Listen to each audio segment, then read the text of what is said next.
Hello. Despite being some of the most incredible stoneworks from antiquity, I do not think Puma Punku in Tiwanaku, Bolivia is anything like the ruins in Peru, nor is it part of the global Cyclopean network. For me, the precision carved H blocks are unique and unrelated to any polygonal masonry around the world. It is as if, in case those stones were made by aliens, that the aliens in Bolivia are from another galaxy. Nevertheless, the H blocks are somewhat comparable to those Cyclopean sites for being ancient lost technology, in the sense that we have no idea how they were made. We don't know how a primitive culture without writing or iron tools could have carved such wonderful stones.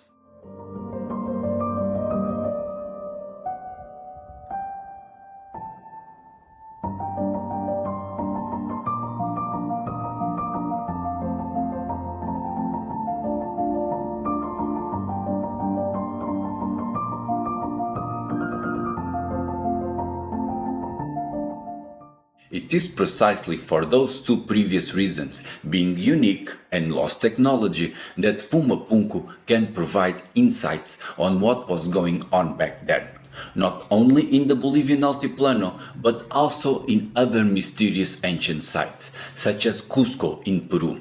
And following that parallel between incredible buildings will lead us to conclude there's something rotten wrong with the official story. Here's how. The official academic answer to the technological issue regarding how did the ancient people put up such marvelous buildings is always time. Lots of time, massive amounts of work and time were spent by the ancients to slowly achieve whatever grand building they left us. Don't have any idea on how the stones were bent. If you don't know how they polished granite into perfection, you can't see how they melt stone, never mind.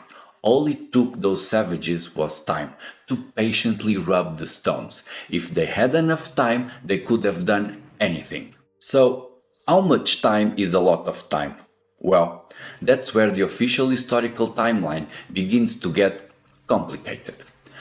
And also how the Tiwanaku case can be exemplary, as it seems that the ancient Bolivians were the only ones to have sufficient time to do their great work.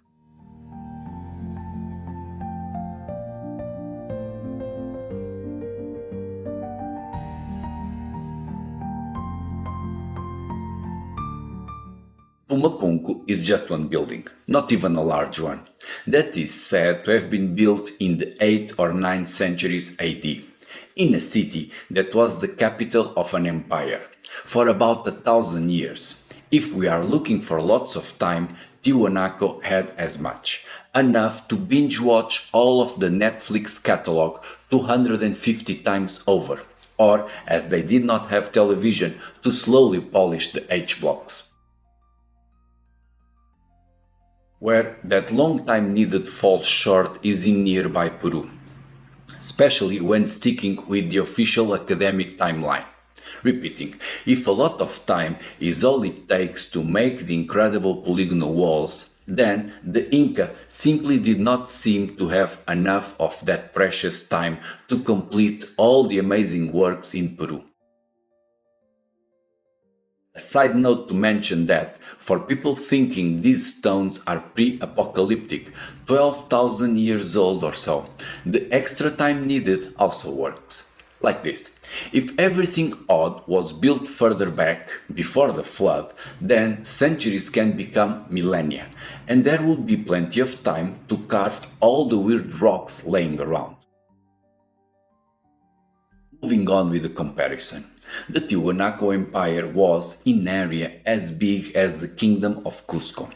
Tiwanaku remained an empire for a millennium, and all they managed was to build 2 or 3 really remarkable buildings in their capital alone, nowhere else, with a total of 100 finely carved stones, like the H-blocks, nothing more. Whilst all that, Cusco did not have the same slack. The whole duration of the Cusco kingdom plus the Inca Empire is 300 years. And to further complicate the task, around Cusco there are like a million finely shaped stones.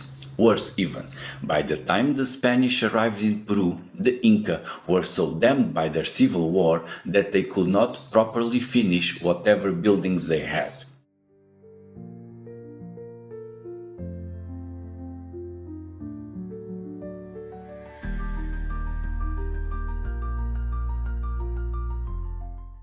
All of the polygonal ruins in Peru are covered with rubble, later and cheap work placed on top by different people. Academics like to blame the Spanish for all that rubble, because, I don't know, but I suspect it's due to some far left political bias. Anyways, the plain fact is that, as we'll see, the Spanish are not to blame for ending polygonal masonry in Peru. It was the Inca themselves that lost it. Here are two evidences. 1. The oldest colonial building in Cusco is the Basilica Menor, which has no polygonal base or anything like it, despite being built only 10 years after the conquest of Peru. Whilst the Spanish were just a few hungry soldiers and were impressed by the local buildings, as we can read in their chronicles, from day one of the conquest, the polygonal stonemasonry skill was not available to the conquistadors. And second, there's Machu Picchu, which was abandoned before the Spanish arrived and is packed with rubble on top of finer constructions. Not in just one house, but in so many walls it shouldn't be overlooked. Machu Picchu simply proves that before the Spanish arrival, the Inca had already abandoned polygonal masonry, thus making the official academic timeline a bit less believable. Comparing the two, Tiwanaku had 1,000 years, when Cusco only lasted 300. Plus, Puma Punku has barely 100 finely carved stones, and only in the capital, whilst the puffy polygonals are repeated a million times from Bolivia to Ecuador. Then, in Tiwanaku, the few examples of cheap work left on top of finer blocks were mistakes made by archaeologists, but in Peru, some of that rubble can be attributed to the Inca. Making just 100 stones in one city means that the know-how for the H blocks was very concentrated within a small group of people, thus it's easy to lose. But in Peru there are puffy polygonal stones everywhere, making it much harder to forget.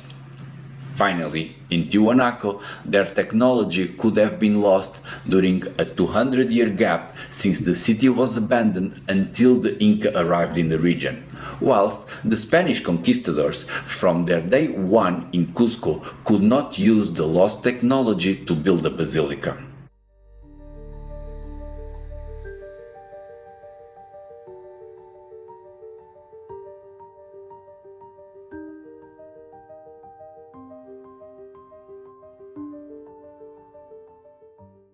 If the solution to build super fancy stonework like what we can find in Peru or Bolivia, it's plenty of time polishing stones one by one until oblivion, then the Inca just did not have enough of it, especially when compared to Tiwanaku.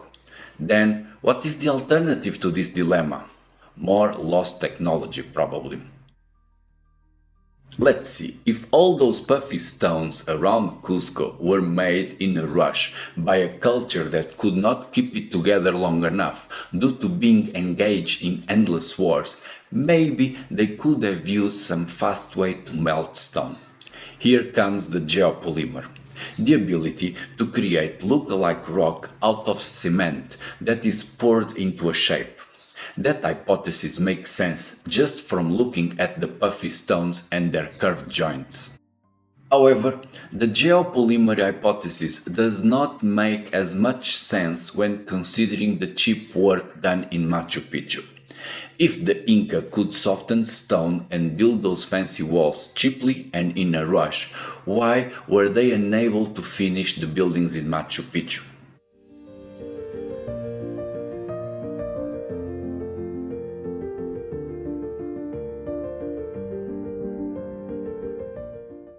Confused yet?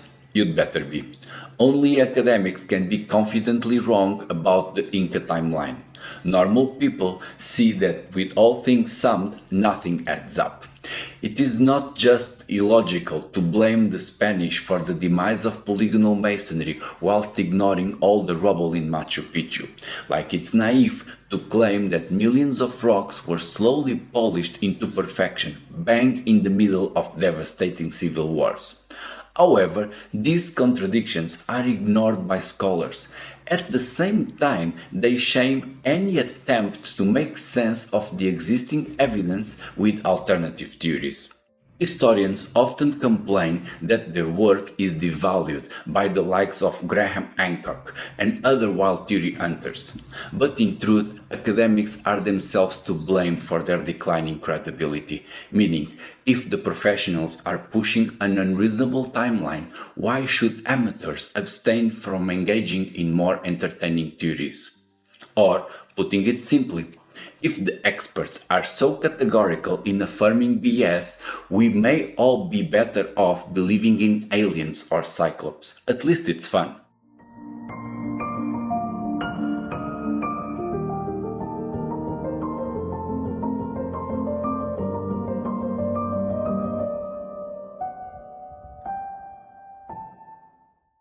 Well, that's all for this set over here.